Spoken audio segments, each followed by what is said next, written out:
네, 안녕하세요. 이제 금융 쪽으로 들어가는데, 자, 이번 시간에는 6편 2장, 자, 부동산 저당대출제도인데요. 이거는 무조건 시험에 나가죠. 무조건. 뭐 조금 까다로울 수 있어요. 그러니까, 정리가 좀 잘 되셔야 되는 부분이다. 이렇게 생각을 합니다.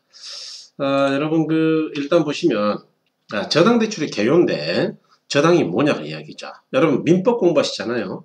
우리가 돈 빌릴 때 아파트를 담보로 맡기는 것. 그래서 부동산을 담보로 필요한 자금을 융통하는 거죠. 융통.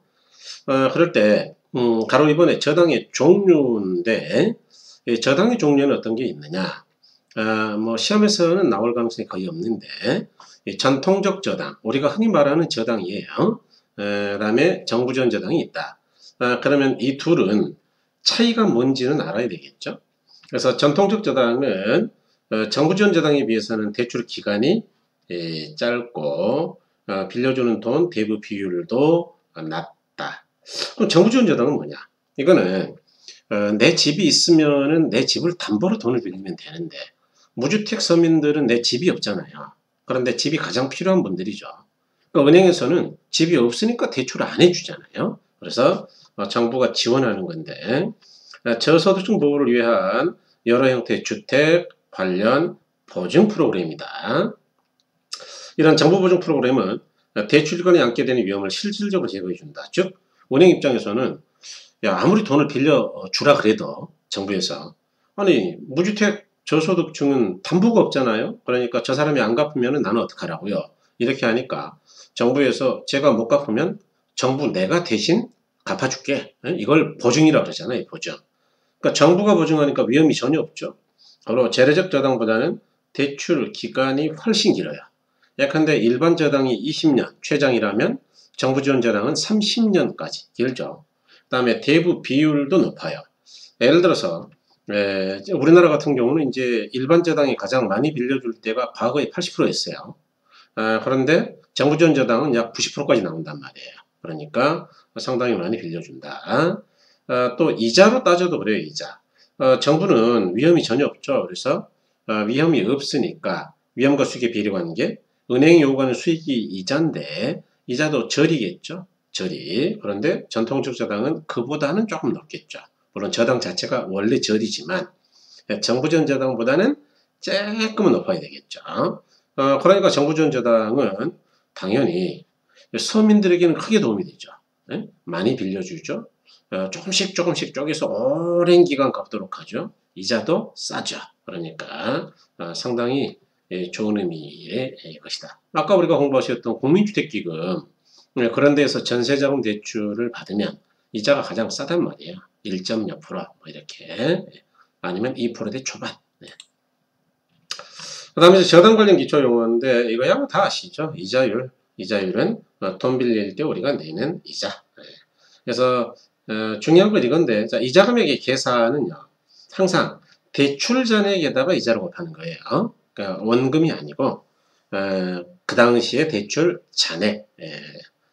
그 다음에 이제 융자 원금과 잔고인데 뭐 이것도 다 아시죠? 원금은 빌린 돈. 예컨대 1억.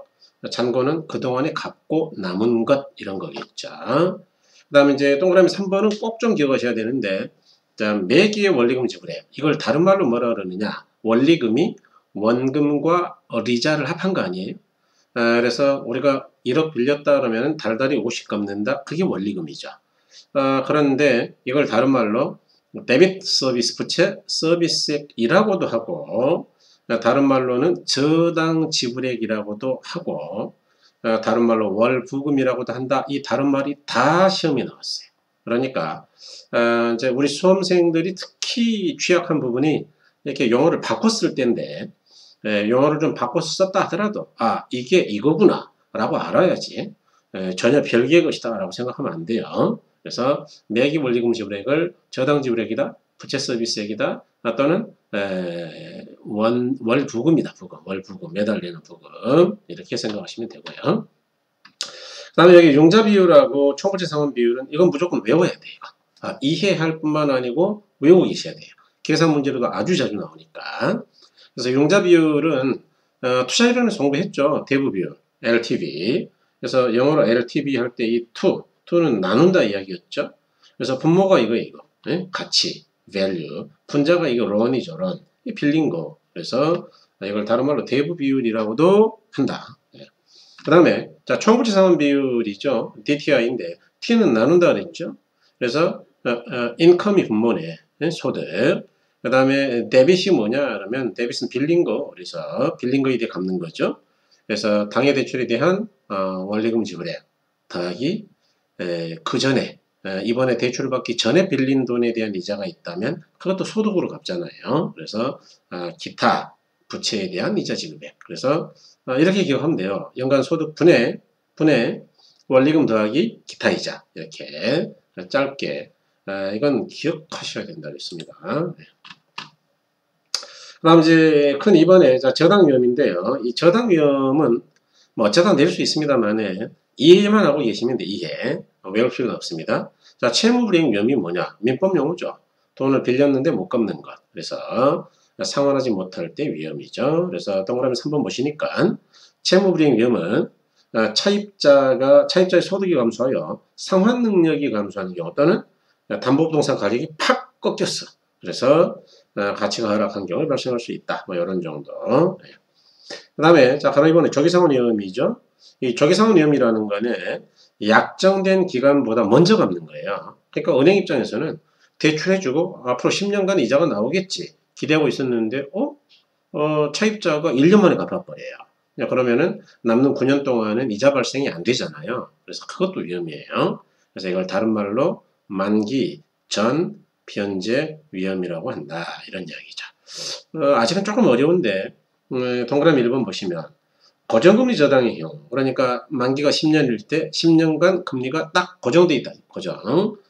고정금리 저당의 경우 시장금리가 대출 약정금리보다 낮아지면 차입자는 다른 은행 가가지고 돈을 빌려서 갚으려고 그러겠죠. 왜? 싼 이자를 내고 싶으니까. 그러면 대출한 은행 입장에서는 조기상환이 돼버린 거죠. 이렇게 빌려서 갚는 걸 차환이라 그래. 차환. 빌릴 차자, 되돌릴 환자. 그래서 다른 은행에서 차환하여 만기 전에 조기상환을 하는데 이러한 위험을 말한다. 그래서 일반적으로 은행들은 대략 뭐 3년, 2년 뭐 이렇게 기간을 정해서 조기상환 하게 되면 위약금을 받잖아요. 위약금. 그래서 조기상환 위약금으로 방어하죠. 자, 유동성 위험인데 투자료는 공부하셨죠. 현금이 모자란 거죠. 그래서 거래 일방이 일시적 자금 부족으로, 현금 부족으로 정해진 결제 시점에서 결제 의무를 이행하지 못함으로써 거래 상대방의 자금 조달 계획 등에 악영향을 미치는 것. 그래서 어쨌든 갚아야 되는데 못 갚는다 그 이야기예요. 그런 걸 유동성 위험이라 한다. 그다음에 이제 세 번째로 여러분 이 고정이자 변동이자는 시험에서는 아주 자주 나오는 부분이에요.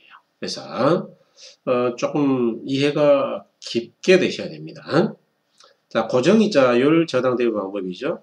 의의는 뭐 너무 쉽죠. 뭐 그런데 이런 것도 시험에 나와요. 그래서 동그라미 1번. 자, 고정이자율 제도란 최초의 약정한 명목이자율을 대출의 기간 만기까지 똑같게 적용하는 저당 대부이다. 그래서 이런 걸 고정이자로 한다. 3번은 조금 이해해 두시는 게 좋습니다. 그러니까 대출이자, 약정이자, 명목이자로 하는데 이거는 은행이 실제로 벌고 싶은 실질이자에다가 예상 인플레를 더한 거다. 왜냐? 인플레만큼은 화폐 가치가 하락하니까 이자를 받아봐야 돈의 가치가 없어지잖아요. 그러 인플레만큼은 더 달라 그러겠죠. 자, 그 다음에 가로 2번이 좀 어려운데 자, 시장금리가 상승하는 경우죠. 다시 말해 대출금리가 상승할 때죠. 고정이자 제도하에서는 이자율을 올려서 받을 수 없으므로 은행 입장에서는 만기까지 이자가 고정돼 있잖아요. 그런데 시장이자가 올라가면은 올려받아야 되는데 그거 안 되죠. 그래서 수익 손실이 발생한다. 대출자가 불리하다 그 이야기죠. 그럼 반대로 차입자는 유리하겠죠. 그래서 동그라미 3번 이러한 위험에 대비하기 위해 대출자는 초기금리를 높이게 된다. 따라서 초기금리는 고정금리가 변동금리보다 조금 높은 게 일반적이다. 3번도 시험이 잘 나오죠. 이따 다시 한번 설명드릴 거고요. 그 다음에 시장금리가 하락할 때는 반대로 어떻게 되느냐. 그럼 이제 거꾸로 대출자가 유리하냐. 뭐 그렇습니다. 일단. 자, 동그라미 1번 고정이자율하에서는 이자를 내려주지 않으므로 차입자가 불리하고 대출자는 유리하겠죠. 차입자는 조기상환할 가능성이 증가한다. 다시 말해서 다른 은행에서 빌려서 갚으려고 할 것이다. 그런 이야기죠. 2번.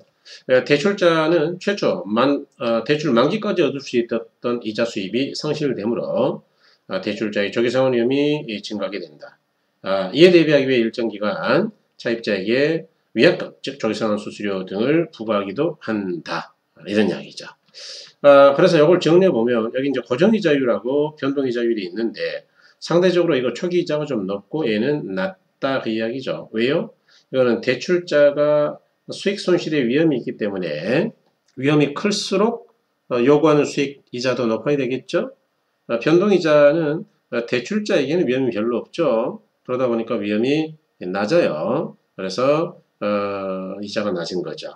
그 다음에 이 고정이자와 관련해서 과거 고정이자 당시부터 가장 많이 쓰였던 상환 방법이 있는데 거기에 이제 원금균등, 원리금균등, 체증식이에요. 그래서 이 셋이 셋 중에서 가장 이자가 싼 게 원금균등, 그 다음이 원리금균등, 그나마 높은 게 체증식이다 그 이야기인데 요거는 조금 이따가 설명이 됩니다. 그래서 그때 가서 보기로 하시자 그 이야기예요. 자, 그 다음에 여기까지만 보시고 너무 길어지니까 잠깐 쉬었다 하도록 하겠습니다. 여러분 잠깐 쉬었다 뵐게요.